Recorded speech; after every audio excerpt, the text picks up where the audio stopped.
Dan bahwasanya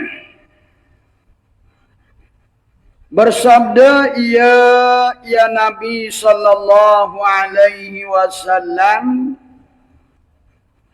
menuntut ilmu itu fardu atas tiap-tiap orang muslim. Tak kira lelaki, tak kira puan, menuntut ilmu fardu ain wajib di atas tiap individu. Sama ada lelaki ataupun perempuan. Dan bahwasanya bersabda ya Nabi, menuntut ilmu itu kehidupan Islam dan tiang iman. Maknanya kita belajar ilmu agama, pengajian agama ni, ilmu agama ni kehidupan Islam. Mana kalau kita sebagai orang beragama Islam, dengan adanya ilmu agama, Islam kita tu nampak hidup. Tidak nampak layu. Tidak nampak mundur. Kerana ilmu telah. Nak nyatakan syiar Islam, kena ada ilmu. Dengan sebab ada ilmu, dia pandai sembahyang, pandai puasa, pandai haji. Kalau tak ada ilmu, Islam saja. Jadi nampak layu, macam tak hidup. Dan nak sembahyang, tak pandai, tak ada ilmu. Nak puasa, tak pandai, tak ada ilmu. Dan tiang iman. Kalau dari sudut iman pula, ilmu ni ibarat tiang.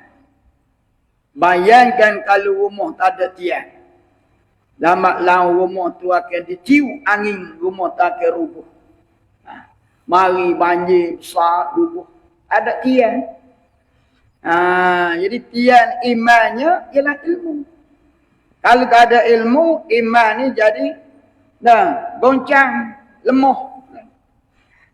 Dan barang siapa mengetahui akan ilmu, dia belajar, pandai. Menyempurna Allah baginya barang siapa, akan pahalanya Allah Ta'ala beri pahala. Dan barang siapa belajar, maknanya orang ada ilmu boleh pahala dah. Sama ada dia mengajar atau mengajar, dapat ilmu tu boleh dapat pahala dah. Allah Ta'ala beri dah pahala. Dan barang siapa belajar, maka beramal ia barang siapa. Dia belajar, dia beramal. Apa yang dia belajar itu dia praktik, dia buat. Bagaimana dia belajar? Nescaya. Ini jawapan.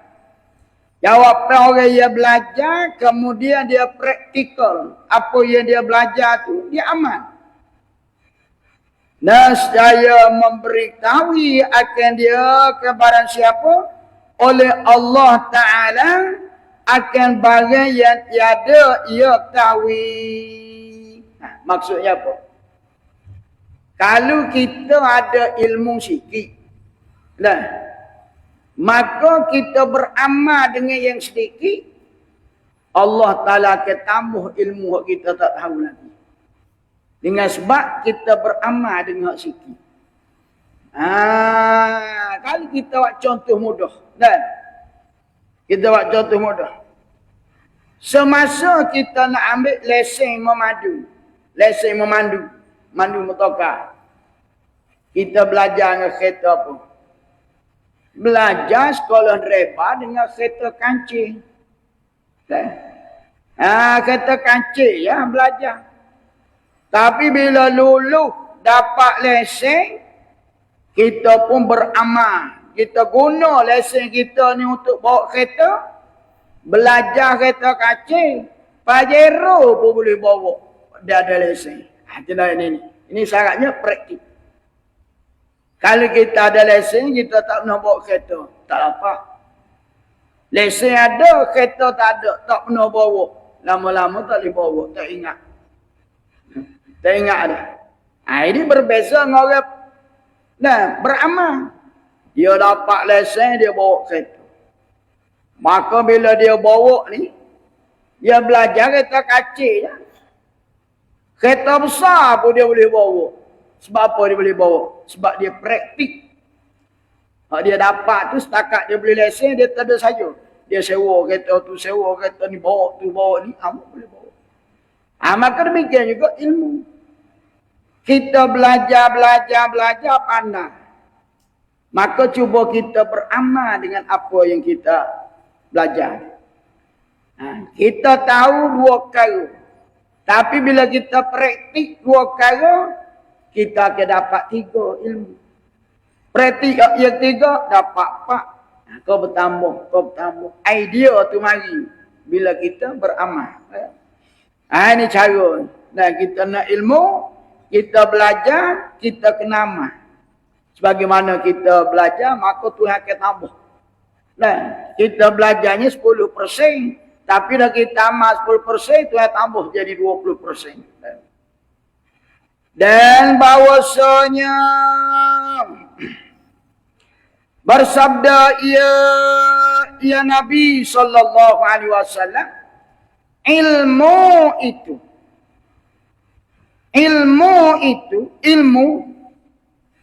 yang kita belajar, kekasih orang mukmin. Apa dia kekasih? Teman, sahabat. Kita orang Islam, kita orang mukmin. Teman yang sejati, ilmu. Kalau kita berjalan seorang-seorang, siapa tengah jalan, kita ada kerusakan ke, kepenatan, macam mana. Ini kalau kita ada ilmu, kita boleh guna ilmu untuk menolong kesusahan kita. Kalau kita susah, ilmu tak ada, lagi susah. Kita lagi kesusahan, macam mana? Ada ilmu. Macam mana ilmu tak ada. Ini betapa pentingnya ilmu. Ilmu ni ibarat teman sejati. Orang kata duit teman, betul. Tapi teman yang sejatinya, ilmu. Ilmu dia boleh jadi sahabat dalam perjalanan. Boleh jadi teman dengan ilmu. Misalnya kalau kita berjalan dagu air. Misalnya. Kita dagu air. Nak cebok, tak ada timah. Misalnya. Jadi bila kita ada ilmu, kita cabut kasut kita cebok air. Air masuk dalam kasut, boleh buat minum. Tak apa. Itu pentingnya ilmu. Itu kita guna.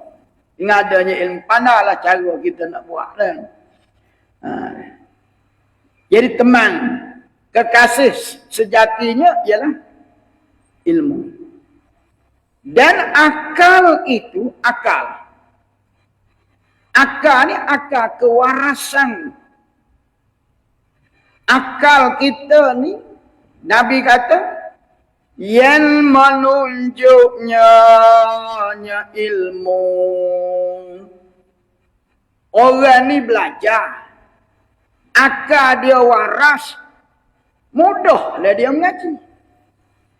Pasal akal tu menunjuk apa yang dia tak faham.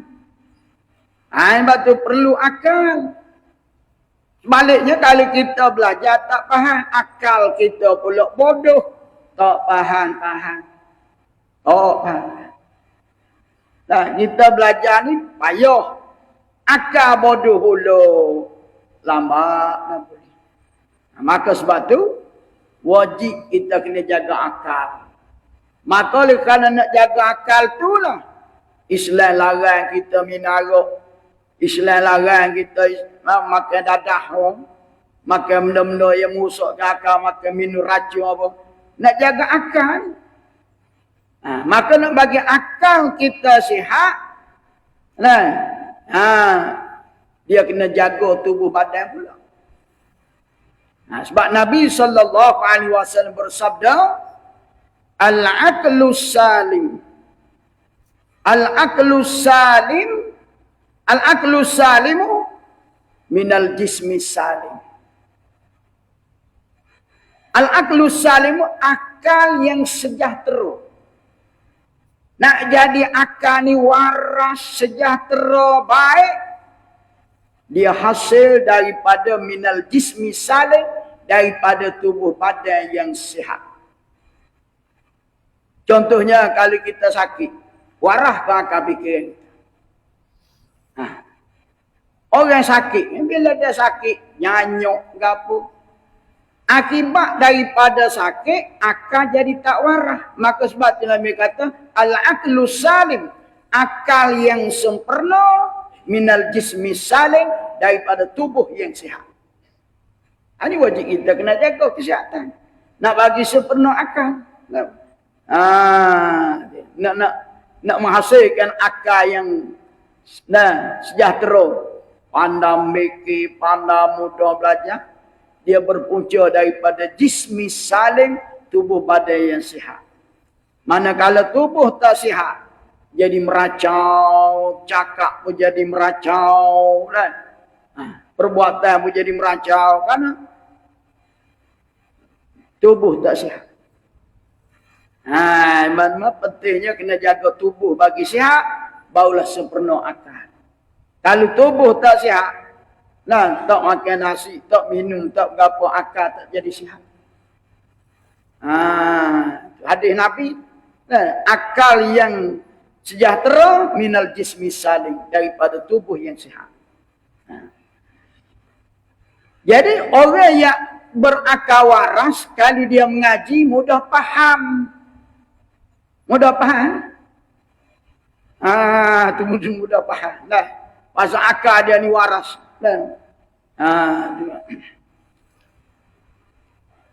Dan amal itu, amal itu maksud beramal dengan ilmu.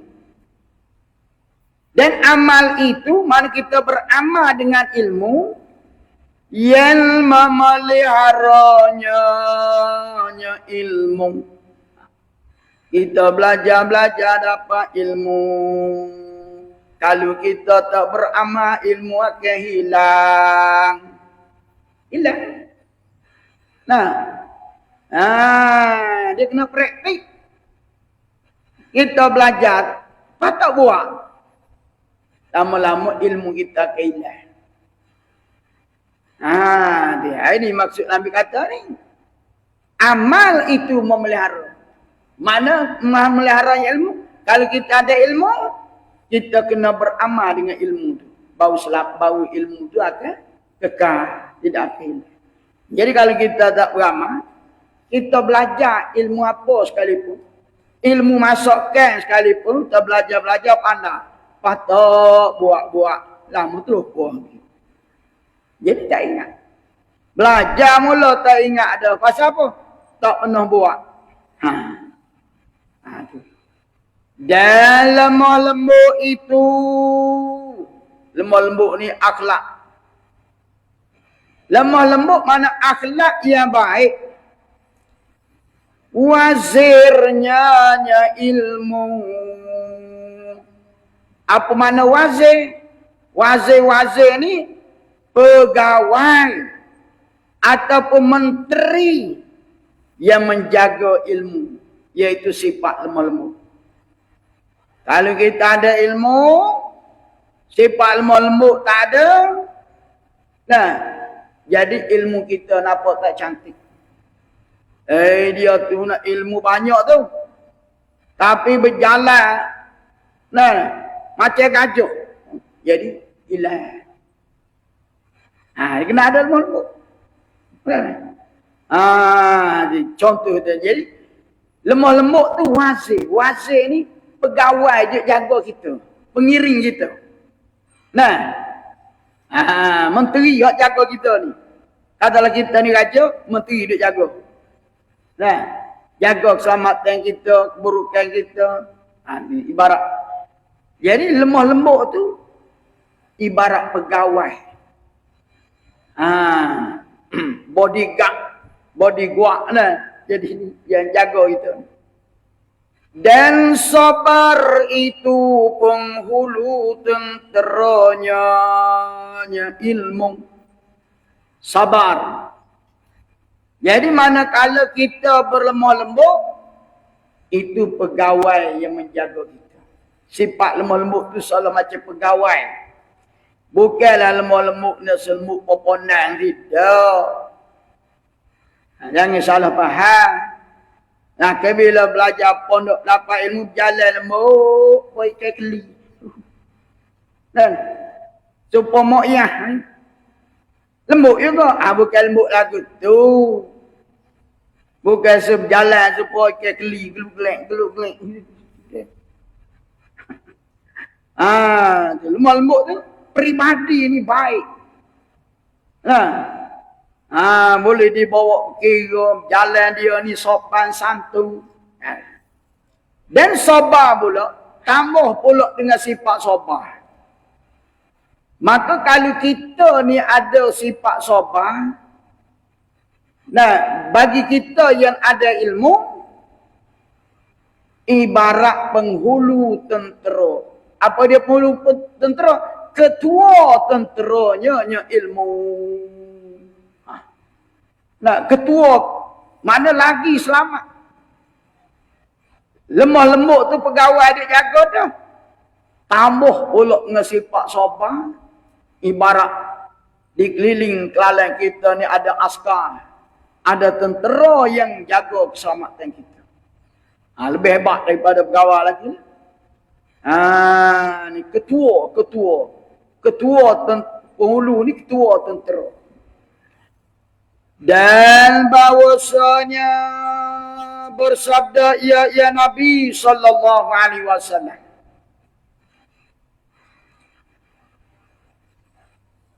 ilmu dan harta. Ilmu dan harta itu mana dua perkara ni. Ilmu pun ada, harta pun ada. Ada ilmu lagi, ada harta lagi. Dua kayu ada atas orang. Ilmu dan harta itu menutupi keduanya. Ilmu dan harta akan tiap-tiap aib. Apa dia aib? Perkara yang memalukan kita. Aib-aib ni perkara yang memalukan kita. Jadi orang ada ilmu, dia guna ilmu, orang tak nampak keburukan dia pasal dia ada ilmu. Dan orang ada harta, ilmu ada, harta ada pula, lagilah boleh tak nampaklah kecacatan, keaiban, sebab dia boleh tutup. Tutup dengan ilmu, tutup dengan harta. Menutup. Jadi kelebihan ilmu ni. Dan jahil ni bodoh. Bodoh. Jahil yang ni bodoh dan papa itu. Dah lah ilmu tak ada. Harta tak ada pula. Berat. Atas dunia ni, sebuah atas dunia ni. Ilmu tak ada. Harta tak ada. Kalau dua-dua perkara ni tak ada pada kita. Jawapannya apa? Membuka kedua-duanya. Jahil dan papa. Membuka akan tiap-tiap aib. Mana keaiban kita akan terserlah bila tak ada ilmu, tak ada harta. Kalau kita ada ilmu, tak ada harta pun tak apa. Ada ilmu, kita guna kepakaran ilmu untuk menutup supaya kita tidak malu. Ada harta lagi. Lagi. Ni kalau kita adalah harta tak ada, ilmu tak ada. Harta tak ada, belajar pun tak. Jadi airlah kita selama. Kita nak tutup keburukan, kesilapan kita nak tutup dengan apa? Nak tutup dengan apa? Nah. Jadi tak boleh nak tutup lah sebab ilmu tak ada. Harta pun tak ada. Jadi kalau orang ada ilmu, nah, dia boleh guna kepakaran ilmu untuk menutup kaitan. Nah, serupalah orang cerita orang zaman dulu. Zaman dulu, ani nak cerita orang bodoh. Nak cerita orang bodoh kan. Orang tak ada ilmu. Dia pergi tempat kenduri, dia pergi rumah orang. Dia pergi rumah orang. Kebetulan tuan rumah tu angkat makanan buah nako. Buah nako. Kenapa buah nako? Tak kenal apa buah nako kulit. Buah nangko. Isi saja kulit dia buat dah. Tuan rumah belah buah nako, buat keluar isi. Bubuh dalam mangkuk, dalam pinggang, letak depan orang bodoh. Kemudian di samping tu, dia buat keluar pula satu pinggan beras. Beras kita buat masak nasi. Jadi isi nangka satu mangkuk, beras satu mangkuk. Letak depan. Maka oleh kerana orang ni jahil, bodoh, nak tanya tak pandai. Dia ambil nangka, dan dia cucuk atas beras, dia pun makan, ngap. Makan nangka dengan beras. Walah tuan rumah tu letak beras bukan untuk dimakan. Beras tu orang zaman dulu, kadang bila kita makan nangka, nak bagi tanggal getah, basuh dengan beras. Itu cara orang dulu. Ni kalau tangan kena getah. Getah nangka, kita makan nangka, kena getah. Ambil beras tu kat. Dia cabutlah getah lekat tu. Oleh kerana tak ada ilmu, tak mau bertanya, bodoh. Ya? Dia ambil nangka, bak, nyap, bak. Allah, pemakai kulutnya.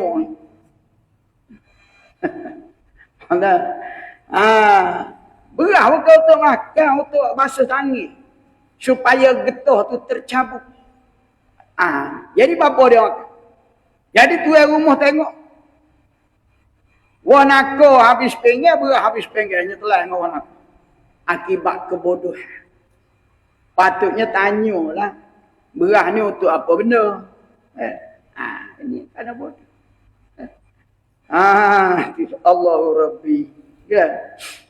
Jadi kalau pucuk ilmu tak ada, atau tak ada, jadi bodohlah. Berbeza dengan orang ada ilmu, dia boleh tutup aib. Kan? Dia boleh tutup aib dia. Supaya orang tak tahu aib dia. Kan? Dia pandai dia tutup dia. Dan bahawasa dan bahawasanya bersabda ia Nabi sallallahu alaihi wasallam, barang siapa menjalani satu jalan, menuntut ia barang siapa padanya satu jalan akan ilmu, memudah Allah baginya barang siapa akan jalan kepada syurga. Maksudnya apa? Barang siapa menjalani satu jalan, dia lalu di satu jalan ke tempat belajar ilmu. Contohlah bagi kita mari hidup pondok. Kampung kita jauh, rumah tangga kita jauh. Kita tinggal kampung halaman, tinggal rumah, tinggal keluarga, menjalani satu jalan nak hidup pondok Pasir Tumbuh. Nak gimana tu Pak Cik? Nak hidup pondok, bawa beg, bawa kain. Itu dia panggil menjalani satu jalan menuju ke destinasinya pondok Pasir Tumbuh. Nak hidup sini. Ada yang duduk 5 tahun, ada duduk 3 tahun, ada duduk 10 tahun. Menjalani itu jalan-jalan. Jadi kita menjalani satu jalan dengan nawaitu nak tuntut ilmu, Allah Ta'ala akan memudah baginya barang siapa jalan kepada syurga. Setiap orang beriman mati nak masuk syurga.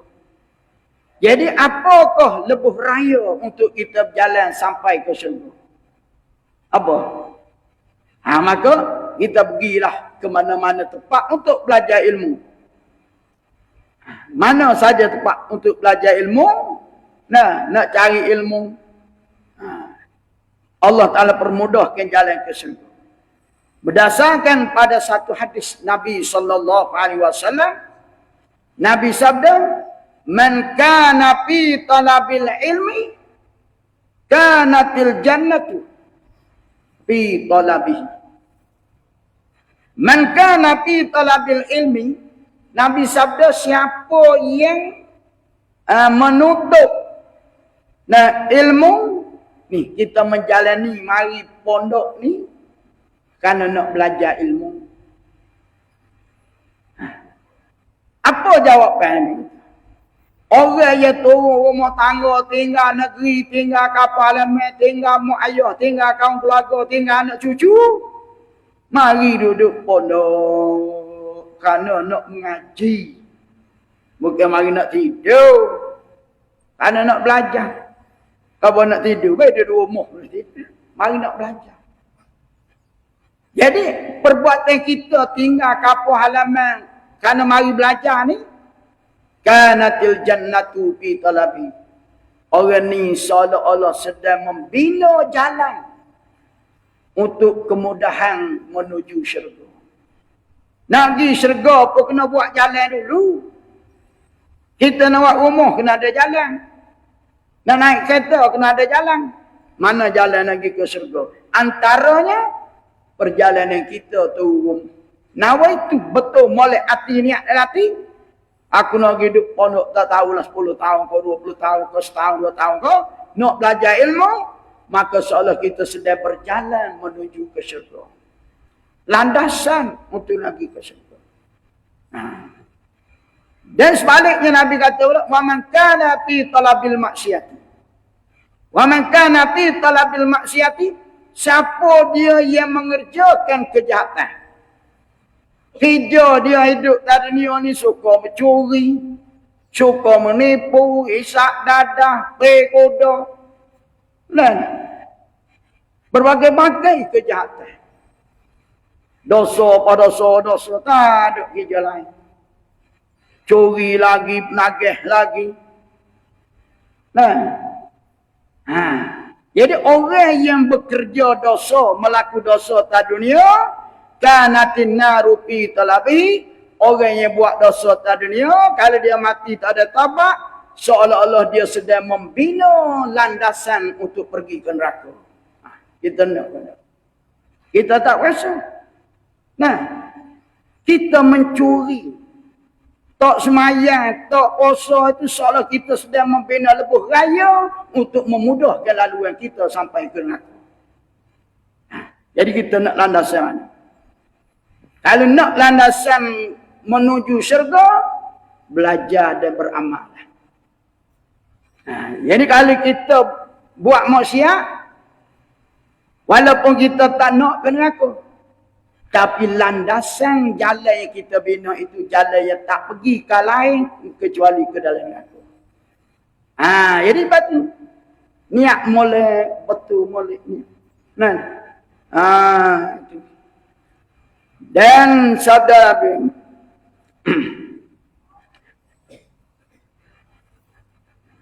dan bahwasanya malaikat sesungguhnya menghantar segala sayapnya, sayap malaikat, bagi orang yang menuntuti ilmu kerana reba dengan barang yang ia barang siapa mengerjakan.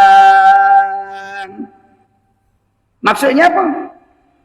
Ketika kita duduk di rumah, nak mari tempat belajar di masjid ni, perjalanan kita Malaikat menghormati kedatangan kita. Malaikat menghamparkan sayap. Seolah-olah kita berjalan walaupun zahir nampak berjalan di atas jalan tak. Tapi malaikat meletak sayapnya sebagai penghormatan kepada penuntut-penuntut ilmu. Kita tak nampak. Yang nampaknya Rasulullah sallallahu alaihi wasallam sahaja. Kita tak nampak malaikat. Nah, kita berjalan walaupun berjalan tu jalan yang tak sedap penuh duri, penuh ranjau, hakikatnya kita berjalan di atas sayap mereka.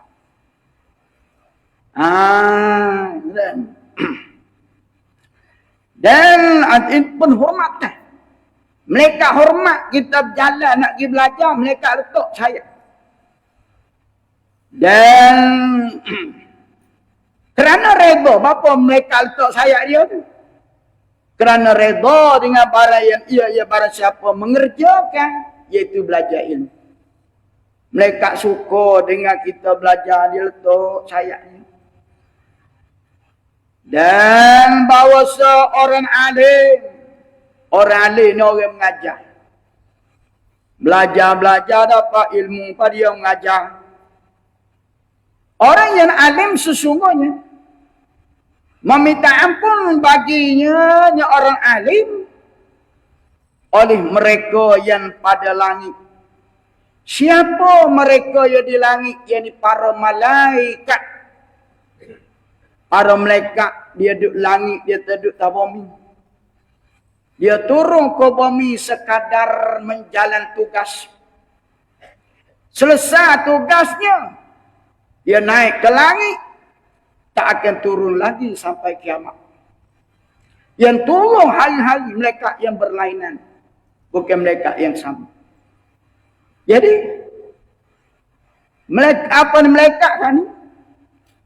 Bila dia tengok orang alim, dia minta ampun. Dia tolong minta ampun. Nah, orang tak suruh pun. Dia tolong minta ampun pada Allah supaya Allah Ta'ala ampun dosa orang alim. Dan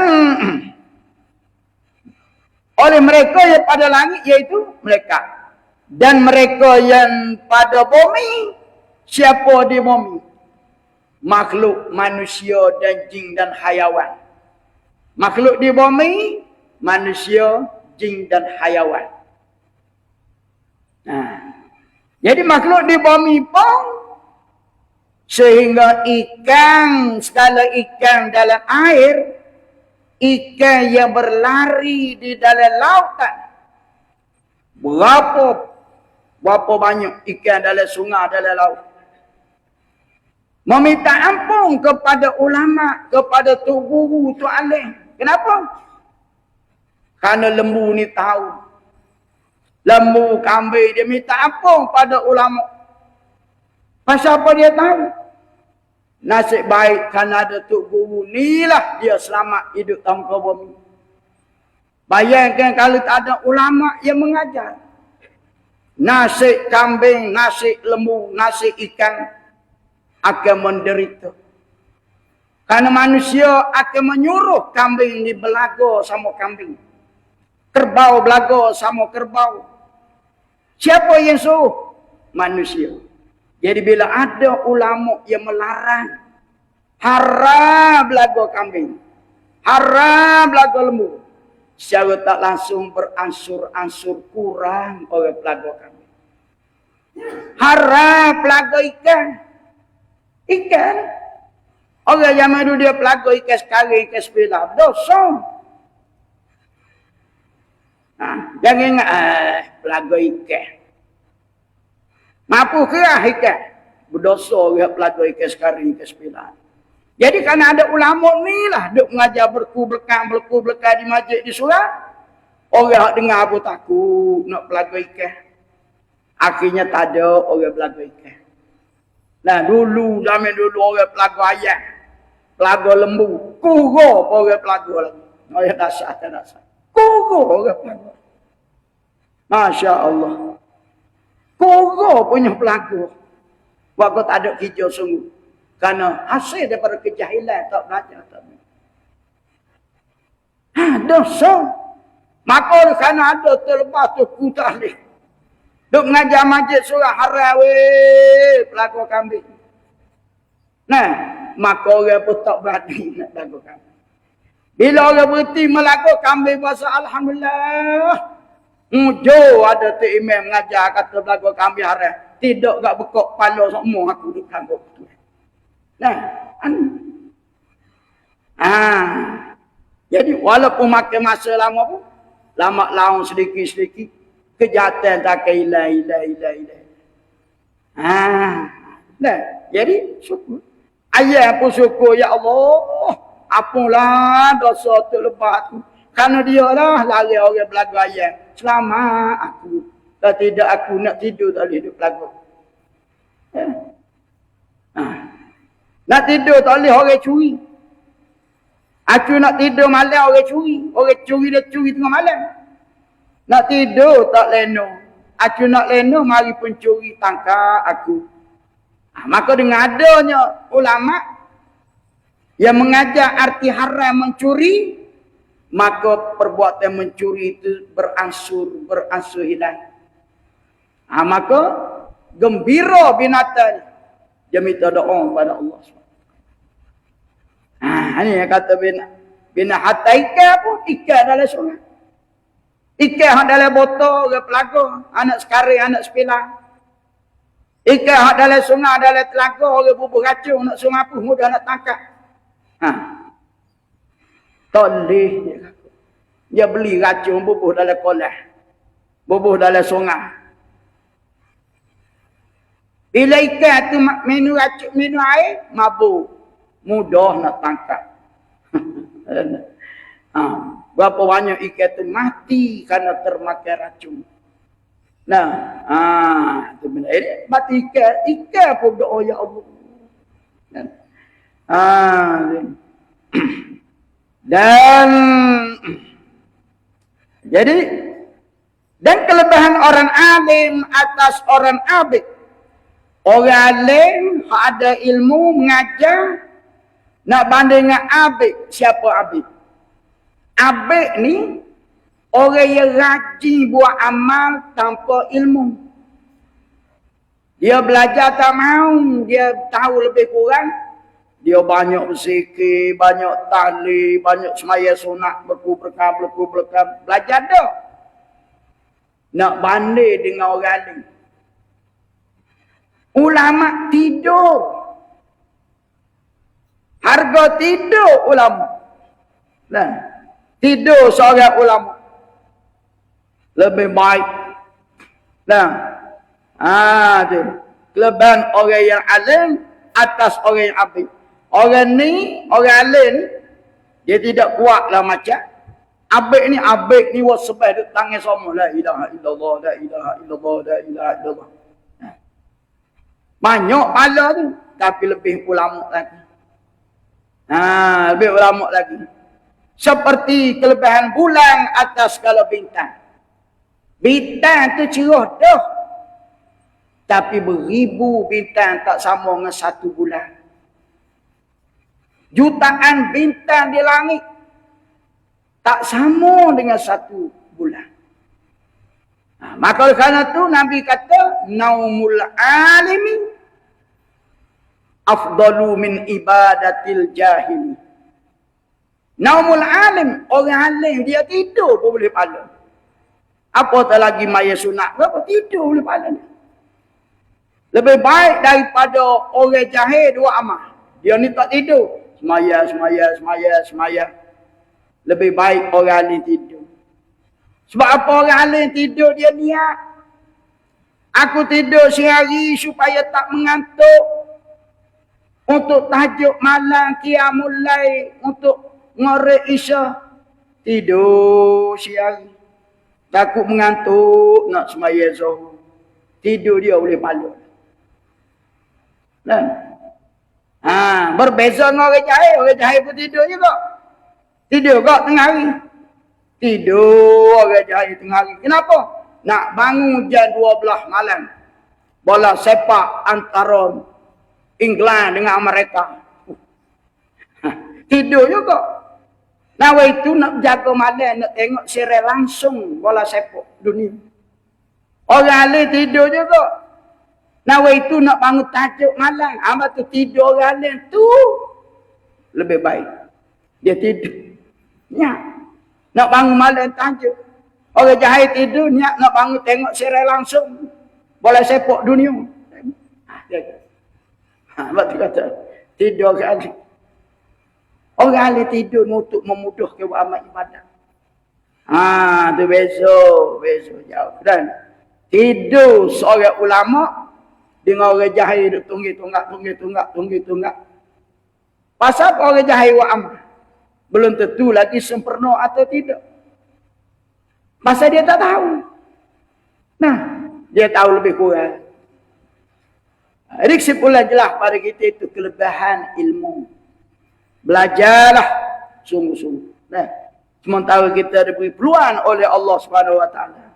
Nah, turun tangga daripada umur. Allah Taala tulis pahala.